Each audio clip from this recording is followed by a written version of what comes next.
ശ്വേതാ മേനോന് പിന്തുണയുമായി നടൻ റഹ്മാൻ രംഗത്തെത്തി. നടന്നത് തിരഞ്ഞെടുപ്പിൽ നിന്ന് ശ്വേതാ മേനോനെ മാറ്റി നിർത്താനുള്ള ആസൂത്രിതമായ നീക്കമാണെന്നും രാഷ്ട്രീയത്തിൽ ഇത്തരം വൃത്തികെട്ട കളികൾ സാധാരണയാണെങ്കിലും സിനിമയിൽ നിന്ന് ഇത് പ്രതീക്ഷിച്ചില്ലെന്നും റഹ്മാൻ ഇൻസ്റ്റഗ്രാം പോസ്റ്റിൽ പറയുന്നുണ്ട്. പോസ്റ്റിൽ എന്തെല്ലാം കാര്യങ്ങൾ കൂടുതലായി പറയുന്നുവെന്നുണ്ട്.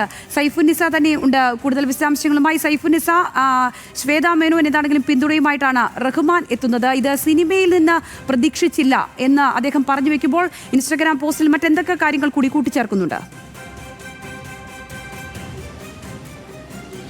ശ്വേതാ മേനോന്റെ കൂടെ ഒരു സിനിമയിലെ അഭിനയിച്ചിട്ടുള്ളൂ. പക്ഷേ ശ്വേതാ മേനോന്റെ പെരുമാറ്റം കൊണ്ടും അവരോടൊപ്പമുള്ള സൗഹൃദം കൊണ്ടും തന്നെ തനിക്ക് ഏറെ വിശ്വാസമുള്ള ഒരു ആളാണ്. അമ്മയുടെ നേതൃത്വത്തിലേക്ക് വരാൻ തന്നെ ഏറെ ആഗ്രഹിക്കുന്ന ആളുമാണ് ശ്വേതാ മേനോൻ എന്ന് പറഞ്ഞുകൊണ്ടാണ് റഹ്മാൻ ഈ പോസ്റ്റ് ആരംഭിക്കുന്നത്. ഒപ്പം തന്നെ ശ്വേതാ മേനോൻ അമ്മ പ്രസിഡന്റ് ആകും എന്ന ഘട്ടത്തിൽ എത്തിയപ്പോഴാണ് അതുകൊണ്ട് തന്നെ ഈ തെരഞ്ഞെടുപ്പിൽ നിന്ന് മാറ്റി നിർത്താനുള്ള ശ്രമത്തിന്റെ ഭാഗമായാണ് ശ്വേതാ മേനോനെതിരെ കേസെടുത്തതെന്നാണ് ഇപ്പോൾ റഹ്മാൻ പറയുന്നത്.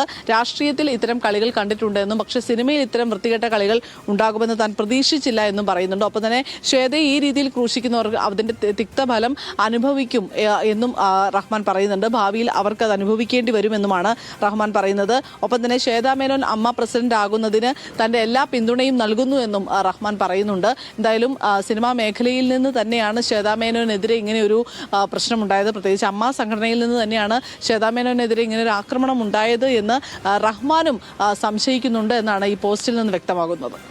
ശരി സൈഫുന്നിസ.